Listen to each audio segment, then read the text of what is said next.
Olá! Hoje a gente vai conversar sobre um ponto que, para muita gente, gera uma certa confusão na caminhada espiritual: a cooperação divina. Sabe aquela pergunta, afinal, qual é a minha parte e qual é a parte de Deus em tudo isso? É essa parceria que a gente vai analisar hoje. Pois é, David. Essa é a questão central, né? Ou a gente se sente um mero espectador da vida esperando que Deus faça tudo, ou a gente acha que tudo depende do nosso próprio esforço. Muita gente fica presa nesses extremos. Mas o que uma análise mais atenta nos mostra é que a resposta não é nem uma coisa nem outra, mas sim uma parceria bem dinâmica. Exato. E para a gente entender como essa parceria funciona, o apóstolo Paulo deixou uma orientação muito clara na carta dele aos Filipenses.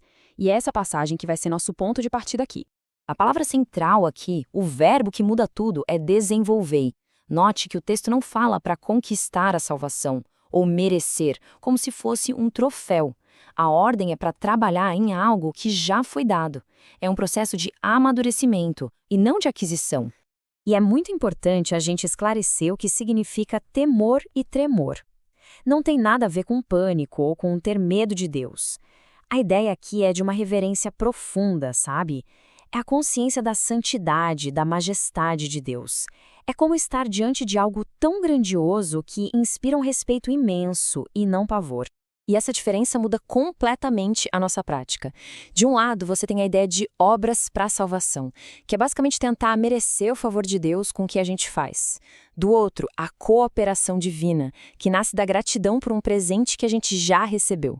A motivação é outra. A gente para de tentar obter alguma coisa e passa a expressar uma vida que já existe dentro de nós. Perfeito! Com essa base bem clara, vamos analisar então como é que essa parceria entre a graça de Deus e o nosso esforço funciona no dia a dia. Antes de mais nada, o ponto de partida é um só, e ele não é negociável. A salvação, na sua origem, é 100% obra de Deus. É um presente que a gente merece. É fruto da graça. Nenhuma ação nossa poderia comprar isso. Esse é o fundamento de tudo. É a partir desse presente que o nosso papel ativo começa. O texto base fala em despertar para cooperar. Uma boa analogia é a de um atleta.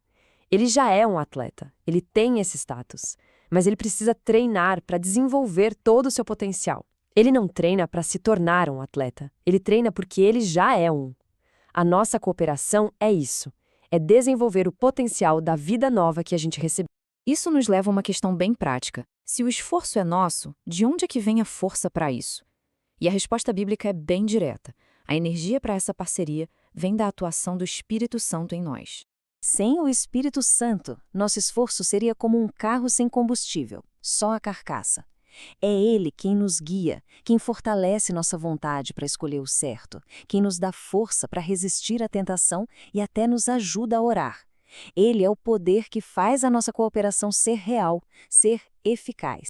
E um ponto de confusão comum é achar que a ação do Espírito Santo nos transforma em uma espécie de marionete, anulando quem a gente é. Mas é justamente o contrário. Ele trabalha em nós, para que a gente possa, com a nossa vontade, trabalhar com ele. Ele não substitui nosso esforço, ele o capacita, ele o potencializa. Isso levanta uma pergunta que todo mundo se faz, claro. O que acontece quando a gente falha? Quando a nossa parte da cooperação não funciona? E a resposta que as escrituras nos dão é muito consoladora. A falha não é o fim da parceria.